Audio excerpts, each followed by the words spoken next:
오늘부터 시편의 말씀을 보는데요. 구약성경 시편 32편의 1절부터 11절까지의 말씀입니다.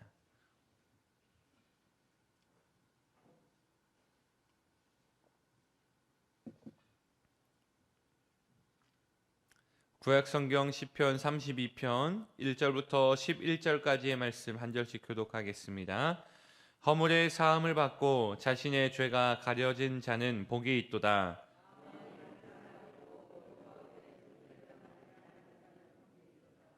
내가 입을 열지 아니할 때에 종일 신음함으로 내 뼈가 쇠하였도다.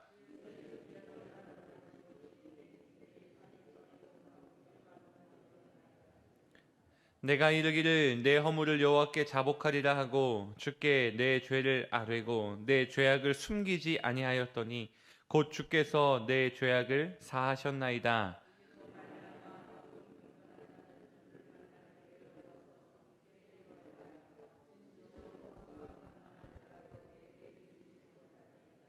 주는 나의 은신처이오니 환난에서 나를 보호하시고 구원의 노래로 나를 두르시리이다. 너희는 무지한 말이나 노새같이 되지 말지어다. 그것들은 재갈과 굴레로 단속하지 아니하면 너희에게 가까이 가지 아니하리로다.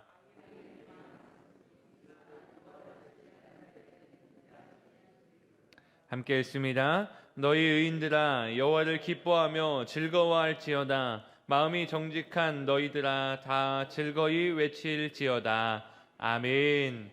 할렐루야. 오늘도 함께 예배하는 모든 성도님들 사랑하고 축복합니다. 하나님의 복을 소유한 사람은 어떠한 사람입니까? 오늘의 시편 기자는 다양한 복이 있겠지만 이러한 복을 이야기하고 있습니다. 바로 죄 용서함을 받은 사람, 죄 용서의 기쁨을 가진 사람이라고 말하고 있습니다.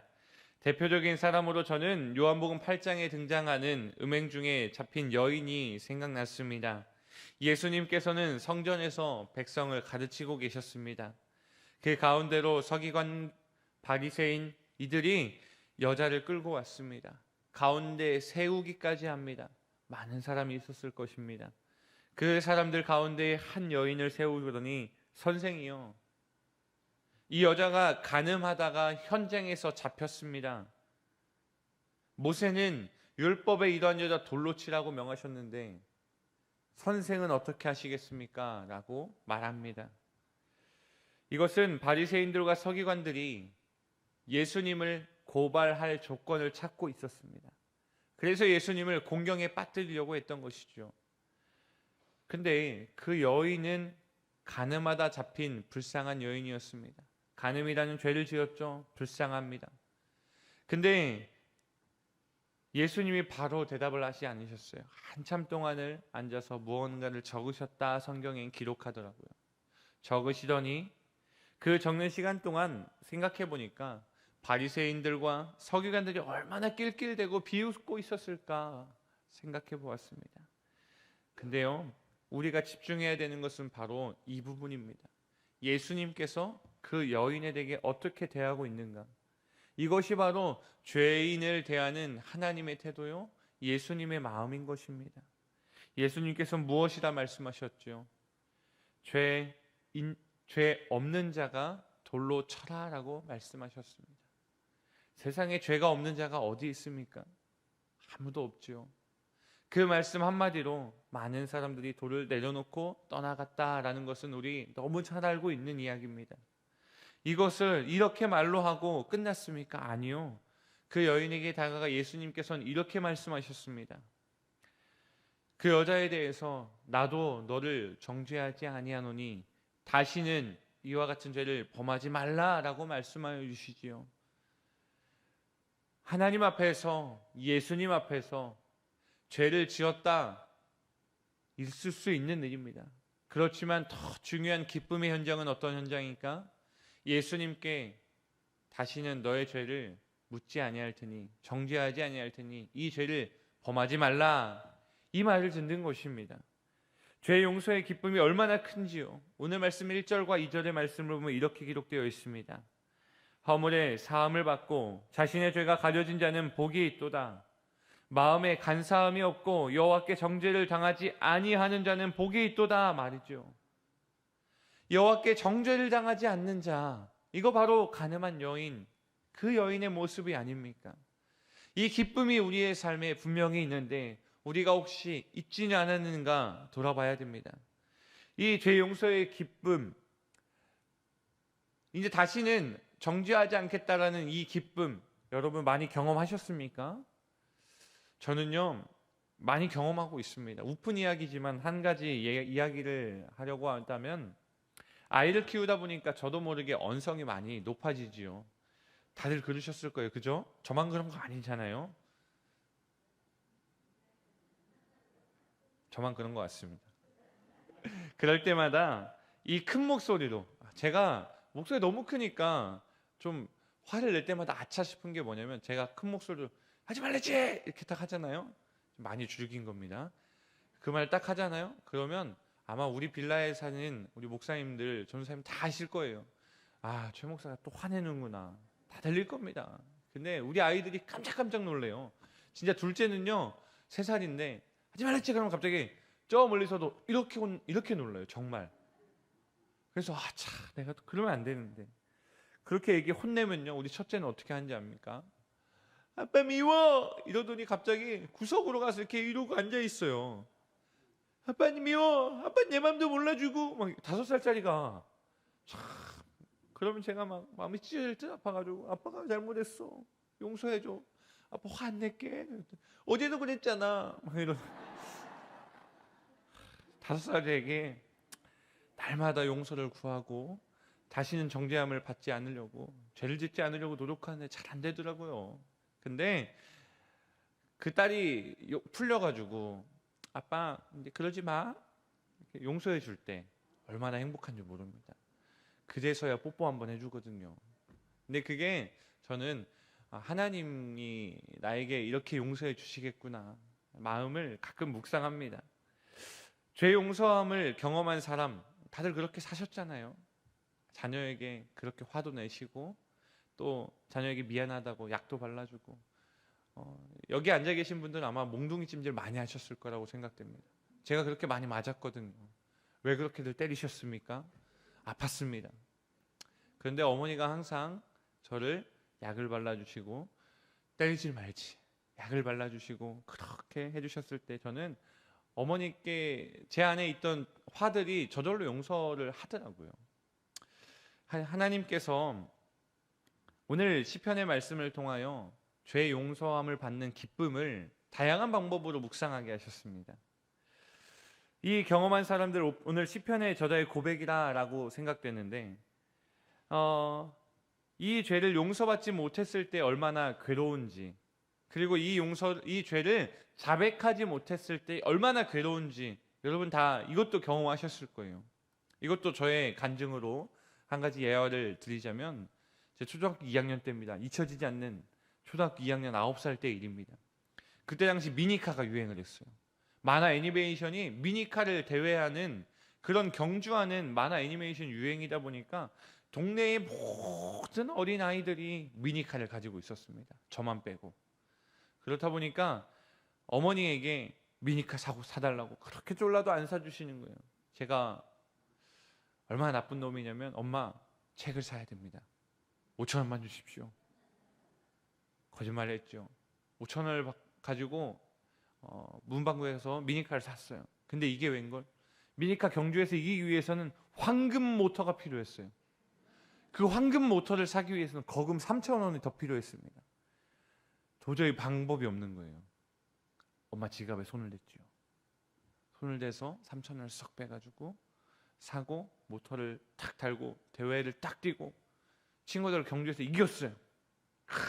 이겼노라, 승리했노라, 돌아왔노라라고 말해야 되는데 돌아왔노라를 말 못하겠는 거예요. 집에 가서 엄마의 시선을 이제부터 따갑게 느끼기 시작해요. 그렇게 행복했는데 집으로 돌아오니까 마음이 쿵쾅쿵쾅, 엄마가 혹시 3,000원 가져간 거 알지 않을까? 저희 어머니가 아실 때까지 아마 알고 계셨을 거예요. 저희 어머니 정말 지독하도록 깔끔하신 분입니다. 지갑에 얼마가 있는지 정말 한 푼 한 푼 나중에 알게 됐어요. 엄마가 모든 가계부를 적어서 1,000원짜리 한 장까지 다 파악하고 계시다라는 걸요. 엄마가 나중에는 추궁을 하십니다. 추궁하고 나서 엄청 혼났죠. 또 몸에 약간의 마사지를 함께 선물 받았죠. 그러고 나서 어머니께서는 말씀하시길, 이왕 산 거 잘 놀아, 잘 가지고 놀아, 다시는 그러면 안 된다라고 9살짜리 아이에게 용서를 해주셨습니다. 발 뻗고 잤습니다. 그 이후로는 정말 집에 갈 때마다, 학원 갔다 올 때마다, 엄마를 마주칠 때마다 어떠한 마음이었는가, 3절과 5절에 3절에서 5절까지의 말씀에 있는 이 시편의 기자의 모습이 저의 모습과 같았어요. 혹시 말씀 한번 띄워주실까요? 3절에서 5절까지의 말씀. 내가 입을 열지 아니할 때는 종일 신음함으로 내 뼈가 쇠하였도다. 이 마음이었어요. 입을 열고 엄마한테 죄를 구하고, 엄마 저 이거 잘못했어요 말하기 전까지는 뼈가 삼는 것 같았어요. 4절에 보시면 주의 손이 주야로 나를 누르시오니, 이 말씀을 읽을 때 어떤 묵상이 되는지 아십니까? 엄마의 시선이 나를 눌러버리는 것 같아요. 죄를 지으면 이런 모습이 있잖아요. 도둑이 죄발 저린다고, 내 진액이 빠져서 여름 가뭄에 마름같이 되었나이다. 5절 말씀 보여주시죠. 내가 이러기를 내 허물을 여호와께 자복하리라 하고 주께 내 죄를 아뢰고 내 죄악을 숨기지 아니하였더니 곧 주께서 내 죄악을 사하셨나이다 라고 말이죠. 주님 우리를 사하시려고 준비하고 계세요. 우리의 죄 용서하실 분이에요. 주님의 보혈 피로써 우리가 깨끗하게 씻기는 그 지름길은 예수 앞에 보혈로서 깨끗게 되는 것밖에 없거든요. 근데 자꾸 다른 길을 우리가 피하려고 하고 도망가려고 한다라는 거죠. 이렇게 고백하고 살아가면 얼마나 자유하게 행복하게 다시는 죄를 짓지 않아야겠다라는 깨달음을 주시는지 6절 말씀을 기억해야 됩니다. 이로 말미암아 모든 경건한 자는 주를 만날 기회를 얻어서 주께 기도할지라 라고 말하고 있습니다. 모든 경건한 사람은요, 주님을 만날 기회를 얻어야 된다라는 것입니다. 주님께 기도해야 된다라는 것입니다. 하나님 앞에서 죄 용서를 받았다면 우리 다 경험한 자들 아닙니까? 주님을 영접하면서 주님 저는 죄인입니다, 저를 용서하여 주옵소서라고 기도한 우리들, 주님께서 용서하여 주셨는데 그때에 우리가 해야 되는 것은 무엇이냐? 주님을 만날 기회를 얻어서 주께 기도해야 된다라는 것입니다. 기도하는 자가 얻는 복이 무엇인지 아십니까? 홍수가 범람할지라도 그에게 미치지 못하리라 라는 것입니다. 어떠한 환경도 우리를 건들지 못할 거라라는 것입니다. 홍수라는 게 일어나면 어떠합니까? 우리가 피할 길도 없습니다. 그런데 말씀하시기를 뭐라고 말씀하시냐? 홍수가 범람할지라도 미치지 못할 것이다 라는 것입니다. 이 경건한 자의 기도의 자리로 저는 여러분을 초대합니다. 경건한 자의 기도하는 자가 우리가 되기를 소망합니다. 저와 여러분이 되기를 소망합니다. 그래서 모든 환경도 우리를 건들지 못하고 우리를 터치하지 못하고 오직 하나님의 은혜만이 나를 구원할 수 있고 나를 살린다라는 것을 간증하며 살아가기를 원합니다. 어떠한 한 집사님이요, 매일 술 먹고 담배 피고 하다가 예수님을 영접하신 거예요. 실제로 지금 우리 빛가운데에 있는 집사님의 간증을 들은 겁니다. 제가. 그러니까 집사님이 그렇게 사시다가 주님을 만나고 나서 간증하는 삶으로 바뀌었어요. 친구들을 이제 빛 가운데로 인도하기 위해 저에게 그 영혼의 이름까지 알려주고 기도해달라고 외치기까지 합니다. 제가 설교 쓴 것들을 정리해서 가끔씩 보내드리는 분들이 있어요. 그분들이 그 집사님이 한 분이신데 그 집사님이 그 설교문을 친구에게 보냈다는 거예요. 읽어봐라. 우리 예수 믿어야 된다. 함께 술 먹고 담배 피던 분들에게 이런 말씀을 전하면 어떠한 반응이 오실까요? 좋은 반응은 결코 오지 않습니다. 그렇지만 그 친구들이요, 어떤 친구들인가? 함께 예배했던 친구들이에요. 청소년기에 함께 주님 앞에 기도하고 찬양하고 찬양 집회하고 했던 친구들이었다라는 거예요. 그 친구들을 의의 길로 인도하기 위해, 회개의 자리로, 기도의 자리로 인도하기 위해 초대하더라고요. 모든 경건한 자 주를 만날 기회를 얻게 하기 위해서라는 것이죠. 이 기쁜 소식을 온 세상에 전하는 사역을 그 집사님이 감당하고 계시더라라는 것입니다. 우리가 12월 4일 전도축제를 준비하면서 이런 마음이 있어야겠지요. 이런 마음으로 결단해야겠지요. 1000명의 영혼을 주옵소서. 이 제목 우리가 어떻게 기도해야 됩니까? 주를 만날 기회를 얻어라라고 외친 이 시편의 기자를 우리가 묵상해야 된다라는 거예요. 죄 용서함을 받은 거 나만 누리면 됩니까? 아니요. 내 주변에 내 이웃을 천국을 같이 가자라고 권면해야 된다라는 것이죠. 이 기쁜 소식 온 세상에 전하기를 소망합니다. 자신의 죄를 직면했을 때요, 하나님 앞에 인정하기는 사실 쉽지 않습니다. 하지만 내 안에 있는 죄를 감추려는 악한 속성은 반드시 죽여야 되는 것입니다. 주님께 자복하고 용서를 구하고 도움을 구하면 주님과 나 사이의 죄의 문만 사라진다면요, 무한한 은혜의 하나님이, 할렐루야, 무한한 은혜의 하나님이 나를 의인으로 인정하고 깨끗하게 하십니다. 7절 말씀 우리 같이 선포해 보실까요? 7절 말씀입니다. 시작. 주는 나의 은신처이니 환난에서 나를 보호하시고 구원의 노래로 나를 두르시리이다. 할렐루야. 주님이 나의 은신처이십니다. 환난에서 나를 보호하십니다. 구원의 노래로 나를 두르십니다. 이것이 기도하는 자, 하나님 앞에서 의인이라는 자가 받는 놀라운 축복입니다. 세상의 것들이 나를 괴롭히려고 해도요, 어떤 환경이 와도 나를 털끝도 건들지 못하게 하실 분이 바로 하나님이십니다. 우리의 인생이요, 기도하는 인생으로, 하나님이 보호하시는 인생으로 살아가길 축복합니다. 마지막으로 시인은 지혜로운 삶에 대해서 말해줍니다. 지혜로운 삶은 어떠한 것입니까? 하나님의 가르침과 하나님의 훈계를 따르는 것입니다. 하나님은 재앙이나 훈계를 받아들이고 따르기를 원하지 않습니다. 재앙을 따르길 원하지 않습니다. 말씀으로 깨닫지 못하면요, 삶으로 깨닫는다는 말이 제 마음에 가득 채워져 있는 말씀입니다. 말씀으로 깨달아야 돼요. 삶으로 깨달으면 어떠한 결과가 오는지 아십니까? 말씀으로 깨닫지 못하고 삶으로 깨달으면 어떠한 고난이 닥칠지 모릅니다. 말씀으로 깨닫고 형통함을 누려야지 삶에서 고난을 당하고 살아가는 것, 그런 인생이 우리가 많이 간증으로 듣는 분들의 간증 아닙니까? 내가 하나님의 말씀을 들었었는데 깨닫지 못하고 살다가 하나님께서 나를 치신 것 같은 그때에 정신이 번쩍 들었더라. 요즘 우리가 많이 들을 수 있는 간증 아닙니까? 그래서 시편 119편의 71절에 이렇게 고백한 것이 아닐까 생각이 되었는데요, 제가 봉독해 드릴게요. 고난당한 것이 내게 유익이라.